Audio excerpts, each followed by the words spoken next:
Welcome to 10 Questions, 10 Minutes with The Real Wine Show, where we do a quick and irreverent interview with some of the most fascinating people in the wine industry.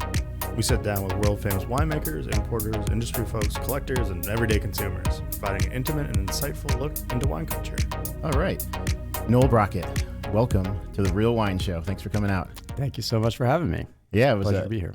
Yeah, it was a long flight in, right? You came all the way from Georgia. And Yes, it's been a long flight, but I'm adjusted, so good. I'm Ready to rock? Ready to rock. Good. We got 10 minutes on the clock then. Oh, man. I'm very verbose. It's hard. All right, cool. Let's jump right into it then, huh? Let's do it. Yeah. Our first question for you, sir, is East or West? I imagine you're talking about East or West Georgia, right? Or you're talking about East and West culture. Well, this is a very fine point about the show. These questions are open for interpretation, exactly, as right. you would like to express yourself. My first thought, of course, is East or West Georgia, because that's where I am. I'm living in Western Georgia at this point in time. Right. And the irony, of course, is East and West is also the thought about Georgia, right? It's sitting on the border of East of West. So, for me, I think in the stage of my life and also in the stage of Georgia, I think West is where I would go. In the sense that Georgia is certainly Western looking, hopefully, for many reasons, as we've discussed before. But also, I also think Western Georgia, to me, is also a place that's really calls to my heart, and it's a place where I spend a lot of time, and that I think is important to me. So I'm going with West. Perfect. Yeah. See, that's exactly, you were right. You've got it. You I got know. this whole thing figured out. That's right. Excellent. So our next question then is, you could kind of, put it in the same chain of thought, the same way of thinking here. The question to you is Chinese or Italian? I think that that's the funny part, is that I would probably solidly go on Chinese. Food-wise is what I'm thinking, of course, in my brain. Ironically, I have many children, so I eat a lot of pasta.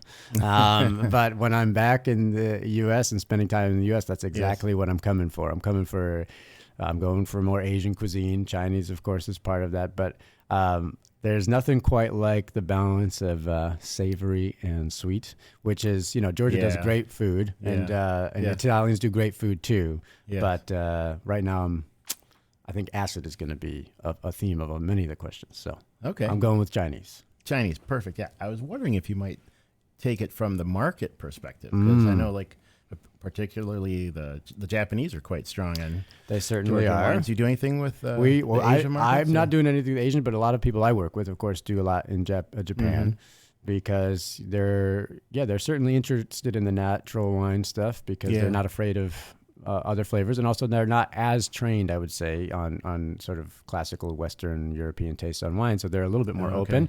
Oh yeah, and it also turns out that. You wouldn't guess, but a lot of Eastern Georgian extractive amber wines go really great with Japanese food, and also Asian food in general, Southeast Asian food too. Yeah, well, that's right. We tried that last night. Yeah, that's where I was going with it. Okay, so our next question then, and this goes right to the heart of the Georgian wine scene here: Alla d'Asturi or Saperavi? It's a pretty easy answer for me right now. It's and funny. For those, may interrupt and say, for those who are listening and may not know, Alla d'Asturi and Saperavi are both red grape varieties. That's in right. Georgia. Yeah. And they also represent, I guess, brightness and power. So maybe those aren't exact opposites, but weight wise, they're very different. For me, I have to say Alla d'Asturi. That's. That goes back to the first question. That goes back to the first question, I know, but it's also, I think what's interesting is it's times. One of the very first wines that got me really excited about wine, really excited about Georgian wine, and it's one of the wines I had at my wedding was a Saperavi. So at that time when I was 20. How old was I? 22, 23. Saperavi really opened my eyes. And so now I'm 37, and Alla d'Asturi is opening my eyes as well. So it's, you get older, you handle a little less weight, but I don't gain much weight, but but that's genetics. But I prefer the brightness in wine right now. That's what so the Alla d'Asturi. Alla d'Asturi, yeah. Excellent. Okay. Then let me ask about coffee or tea. My mother-in-law is going to be sad, but Oh, the boy. answer. I don't want it to cause trouble in the family. No, the answer, if people who know me, the answer is solidly coffee. Because it's the funny thing is that my mother-in-law and my grandmother-in-law are huge in tea. You know, so many people don't know that Georgia has a huge tradition in tea, which started a couple hundred years ago when the Russian Empire wanted to get away from having to import tea from China. So they brought tea to the whole Soviet Union or to the whole Russian Empire, and the one place it grew was Georgia. And in your area, in our area, in the western West, Georgia, where yeah. you have hot, humid climates. So I love tea in the terms of like what it really opened my eyes. So when I first went to Georgia, I for my honeymoon, well, it's not when it first, it was on my honeymoon, instead of going somewhere else, we went back to the family house, the place where I spend a lot of time now. And we chainsawed down some old tea bushes, and that's the basis of what my mother-in-law does for a business. She hosts people to learn about how to make tea and what the Georgian teas are like that. But in a daily life, I love coffee. I'm very sensitive to caffeine. So the ritual of it's really important to me. But when I'm back in the U.S., it's exactly what I love to do. I was just saying that last year, one of the best cups of coffee I had was in Traverse City, Michigan. No kidding. There's a place called Mundo's. I'm going to shout out to those guys. Yeah. One of the best. They roast themselves. So it was really good. So coffee is something I love. I'm very sensitive to caffeine, so I get to have it once a day usually, and it makes my day. So Excellent. Okay. Well, yeah, that's exactly the kind of thing we want to learn about. That's why we right. got you here, so. Our next question then is polyphonic or homophonic? Yeah, that is a really great question. I guess I would say in my daily life, I listen to a lot of homophonic music, which I would, in what people need to understand, right, is that the oldest way of making music in humanity is, of course, with our voices. And the oldest way of making music was singing together. And that was the origins of music, and that's polyphony, and that's really something that I deeply love. So I'd have to say, most people don't realize it, but like a composer like Bach, right, and fugues and things like this is polyphony, where you have multiple voices singing melodies that actually have harmony, but harmony wasn't invented as such, right? And so homophonic music for me, I also love. So some of my, obviously I consider most Western music under homophonic things, even most classical music as well. But in my daily, I think polyphony is more of a beautiful idea. So that's where my answer is, which is to say that like people working together, self-expression, but unity in beauty, right? So those I think are absolutely where that's what I would answer. Well said. Polyphony. Well said. Very fascinating. So, how about then philosophy or poetry? Maybe the hardest question on the list for me. I know you as both. That's right. When I think of you, that's I right. wasn't sure which way you were going to go. With I this mean, one, I could cop out and really tell you that they're not so different as one thinks, but I won't cop out. I won't do that. I promise. I think pretty solidly for a long time, I would have answered philosophy right away, easily. Okay. But it wasn't until the pandemic. I tried to study poetry in college. I studied a lot of philosophy in college, and I was young, and I really wanted to know the truth of things. I still am interested in the truth of things, and I never really got poetry, and I felt that was a problem in my own soul.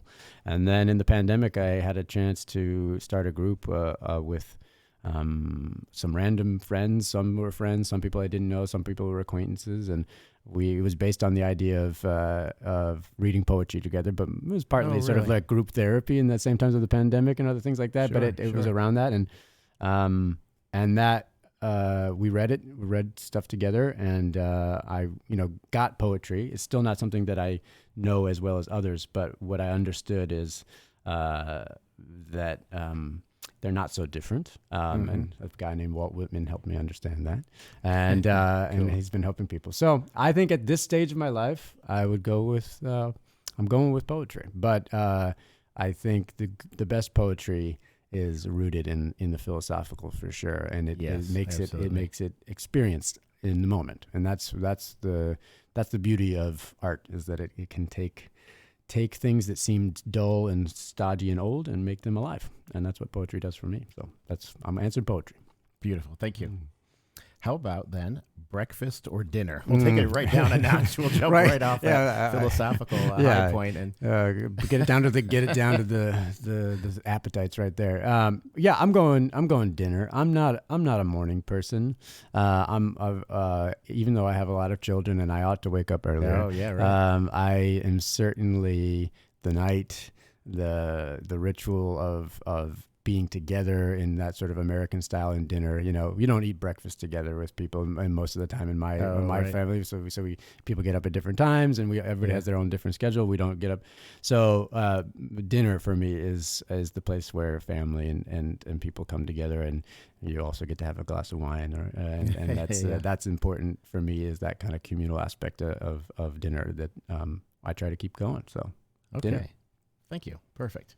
How about Tbilisi or D.C.? Of course, you used to live in the D.C. area. Yeah, right? I lived in D.C. for 8 years. And I don't, and I've never lived in Tbilisi, but the thought for me, I think I would side with Tbilisi. Sorry, DC, but I'm also don't have a big desire to live in any city at this point in time. Sure. But because I'm more into the countryside. But Tbilisi, if you can live in the right neighborhood, which I could if I wanted to, I think. In DC, you can't. There isn't one right neighborhood, and it's also almost impossible to afford, I feel like. But so in Tbilisi, you can live in just amazing neighborhoods with all the history and the different size. So my favorite thing is certainly still to be walking around Tbilisi when I'm there. But so if I have to pick a city, I'm going with Tbilisi. Okay. Excellent. That's a fascinating city. I'm looking forward to going back. Yeah, we're waiting myself. for you, man. Yeah, I'll be there. So how about Hashi or Khinkali? And correct me on the pronunciation. You did it right. Hashi is right. And Khinkali is the same. And if you'll explain for our listeners. Yeah, so Khinkali are soup dumplings, very similar to Chinese large soup dumplings. My joke is that they look like big old money bags, and you have to pick them up and handhold and then turn them over, and then you bite into it and suck out the juice. And traditionally it would be done with from the mountains, is where it came from, and it would traditionally be done with even mutton, but lamb and other things like this. So but now it's done with pork and beef blended together, and there are many different styles. There's also cheese, hinkali, and things like that. And hashi is a hangover cure. It's tripe soup, and with a ton of garlic, and it is what you eat when you can't keep anything down in the morning after drinking too much cha-cha. It's the traditional way to wake up in Georgia, which is the traditional way to wake up in Georgia is hungover. And when you do often wake up hungover, you go get hashi and you drink 3 shots of cha-cha, and you eat hashi. And it's kind of like punishment for the day before. So I now try not to get that far. So I'm going to go with hinkali, because hinkali is delicious anytime.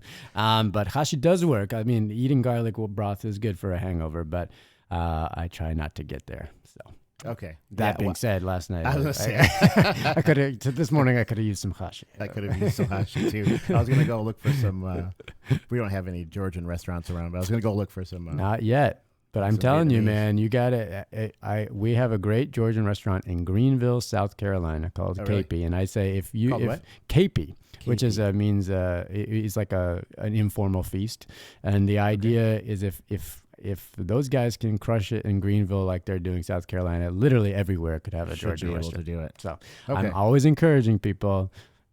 Get it on. Make it happen. Yeah, it's something special. Yeah. Okay, so we are a little bit over time here, but let's one last question, because it is 10 questions. Okay.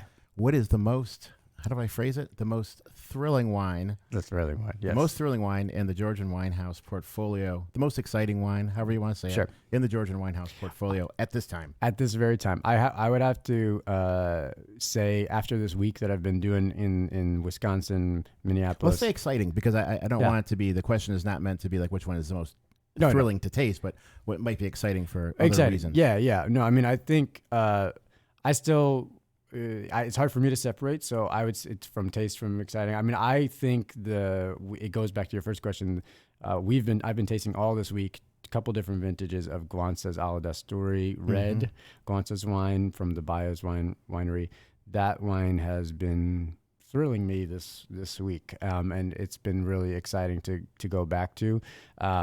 And it's also super limited, and so it's great to see that, like, as I've gone around, everybody's enjoying it. So I want, and that's what I want for that variety. That's what I want for those wines too, is to see it. Sure. So that to me is really exciting to see how that wine is aged, because we've done a couple different vintages, but also how fresh it still can be. So, yeah, that's one that's been Ala d'Asturi. Ala d'Asturi Red. Yeah, they make a rosé, they make a pet nat, but I think where it's at right now, and drinking both vintages that are on the market, 21 and 22, are, as I say, those wines slap. So Yeah. they really do. All right. Well, Noel, thank you so much again for taking the time to come down. We're down the belly of the York Beast here. I know you have a tasting to do upstairs here in a few minutes. So we'll let you get to that and say thanks again and wish you a very safe trip back home. Thank you so much, and thanks to the Real Wine Show. Glad to be here, and always fun to hang with you, man. Thanks so much. See you soon. See you.